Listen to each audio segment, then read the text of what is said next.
ஹரே கிருஷ்ண கிருஷ்ண கிருஷ்ண ஹரே ஹரே. 3 நாட்களாக கம்பராமாயண தொடர்பு சொற்பொழிவுகள் நடத்தி வரும் சுபாஷ் ஐயாவை பற்றி உங்களுக்கு என்ன தெரியும்னா, எஸ்கேப் ஹெட்மாஸ்டர் தமிழாசிரியர் இதுதான் தெரியும். ஆனால் அவர் எத்தனை சாதனைகள், எத்தனை படைப்புகள், எத்தனை சொற்பொழிவுகள் ஆற்றிருக்காங்கன்னு யாருக்கு தெரியாது. அதனால் தினம் வர கதையை கேட்குற போகிறோம்னு அவர் யாருன்னு நீங்கள் தெரிஞ்சுக்கணுங்கிறது ஒரே காரணத்தினால நான் ஒரு சில குறிப்புகளை சொல்லியிருக்கேன். 1947 ஆகஸ்ட் 15 சுதந்திரம் வந்துச்சு. இவர் 2 நாள் முன்னாடியே பிறந்துட்டார் பாருங்க. 14 பிறந்தே சுதந்திர இந்தியாவில் பிறந்திருப்பாரு. 13/8/1947. அதனால அவங்க அப்பா பேர் குருசாமி நாயக்கர். அவருக்கு சுபாஷ் சந்திர போஸ்ங்கிற தேச தலைவருடைய பெயரை வச்சிருக்காங்க. அவர் வீரத்தில் சிங்கம்னா எனக்கு தமிழில் சிங்கம். இவருடைய கல்வி தகுதி இப்போ நாங்கள்லாம் வெறும் டீச்சர் செகண்ட் கிரேட் முடிச்சுட்டு இந்த திறந்தவெளி பல்கலைக்கழகத்தில் தான் பிஎட் பிஎட் இதெல்லாம் முடிச்சோம். ஆனால் அவர் அப்படி இல்லை. தமிழ் பல்கலைக்கழகத்தில் புலவர் பட்டம் பெற்றவர்.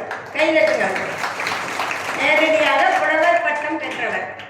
அதுக்கப்புறம் பிஎட் லிட்ரேச்சர் படிச்சுட்டு எம்ஏ பிஎட் முடிச்சுட்டு அப்புறம் எம்ஃபில் பண்ணியிருக்காரு.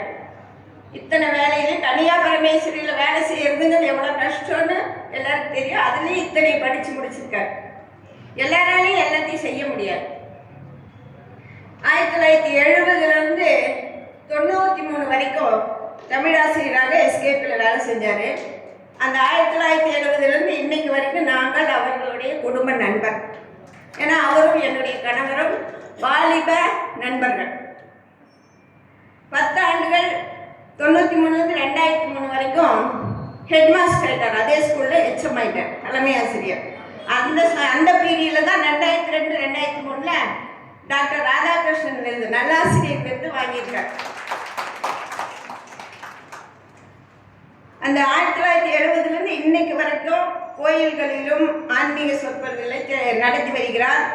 அது இல்லாமல் பட்டி மண்டபங்கள், வழக்கு ஆய்வு மன்றங்கள், தொடர் சொற்பொழிவுகள், திருக்கோயில் திருக்குடமுழுக்கு விழா, நேர்முக வர்ணனைகள், இவை எல்லாத்தையும் ஆயிரக்கணக்காக செஞ்சிட்ருக்காரு. எல்லாத்தையுமே ரெக்கார்டு பண்ணி வச்சுருக்காரு. அது நேற்று வந்தாங்களே கின்னஸ் ரெக்கார்டுக்காரு. அவருக்கு ஒரு கின்னஸ் ரெக்கார்டு பண்ணி இன்னும் ஒரு கொஞ்சம் குறைவாக இருக்காது பண்ணிட்டாருன்னா கின்னஸ் ரெக்கார்டுக்கு நம்ம ஊருக்கு கிடைச்ச ஒரு பெரிய பெருமை. இது மட்டும் இல்லை, ஆன்மீக நிகழ்ச்சியில் பள்ளிக்கூடத்தில் கல்லூரிகளெல்லாம் இலக்கிய மன்ற விழாக்களெல்லாம் இவரைத்தான் சொற்பொழிவாற்ற கூப்பிடுவார்கள்.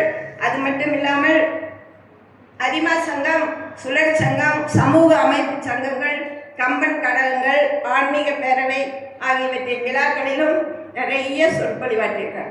கணக்கே இல்லை. அது மட்டும் இல்லாமல் அகில இந்திய வானொலி நிலையத்திலையும் பொதிகை தொலைக்காட்சி, லோட்டஸ் தொலைக்காட்சிகளிலும் நல்ல ஆன்மீக நிகழ்ச்சிகளில் பங்கேற்றிருக்கிறார்.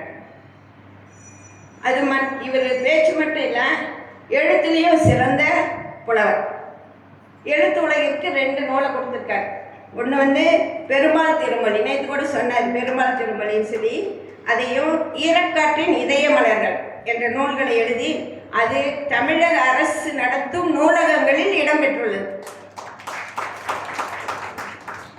இவர் நம்ம இந்தியாவை மட்டுமா விட்டு வச்சாரு. அமெரிக்கா அங்கே போய் பாருங்க, நியூ ஜெர்சி, நியூயார்க்கு, வட Carolina, Winston Salem, High Point, Texas, college town, இந்த மாதிரி இடங்கள்ல எல்லாத்துலேயும் என்ன பண்ணியிருக்காரு.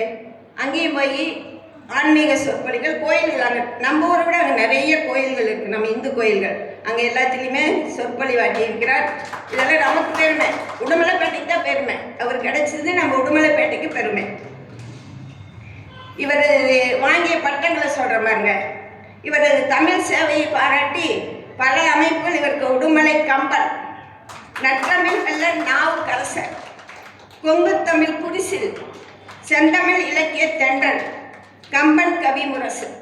இப்போ கார்த்திகை விழா மன்றம் இன்னொரு பட்டத்தை கொடுக்க பாருங்க, கடைசி நாள், அது என்னன்னு எங்களுக்கு தெரியல, கொடுப்பாங்க அவங்களும். ஆகிய பட்டங்களை வழங்கி சிறப்பு பெற்றுள்ளார். ஆன்மீக பணி என்று எடுத்துக்கொண்டால் உடுமலை ஸ்ரீ ரேணுகா தேவி விழா குழுவின் தலைவர் இவர் தான். உடுமலை திருப்பதியில் ரேணுகா தேவி விழா குழுன்னு ஒன்று வச்சுருக்காங்க, அதுக்கு இவர் தான் தலைவர். உடுமலை திருப்பதி ஸ்ரீ பெருமாள் திருக்கோயிலின் ஆழ்வார்கள் அருள்நெறி மன்றத்தின் தலைவராகவும் இவர் சேவை பெற்று வருகிறார். தமிழ் சேவை மட்டுமில்லாமல் ஆன்மீக பணிகளில் நிறைய சேவை செய்து கொண்டிருக்கிறார். இப்போ ஒரு நூல் எழுதிட்டு இருக்காங்க, தித்திக்கும் திருப்பாவை. அது எழுதிட்டு இருக்காங்க. அது புக்கம் இன்னும் வெளியிட போறாரு ஒரு 2-3 மாசத்துல. அது இல்லாமல் இவருடைய கனவுல இருக்கிறது கொங்கு நாட்டில் குன்றுதோறாடும் குமரன் கோயில்கள். அதை பற்றியும் அவர் ஆராய்ச்சி பண்ணி எழுதியிருக்காரு. நினைச்சு பாருங்க, நம்ம இந்த சோறாக்கி கணவருக்கு போறதுக்கு எவ்வளோ கஷ்டப்படணும். அவர் பாருங்க எத்தனை நேரம் செய்கிறார். அதனால அவரை நாம் உடமலை கிடைத்த பெரிய தமிழ் மாணிக்கம் என்று கூறி இதனால் எனக்கு அனுமதி அளித்த பாலு அவர்களுக்கு நன்றி கூறி விடைபெறுகிறேன். நன்றி, வணக்கம்.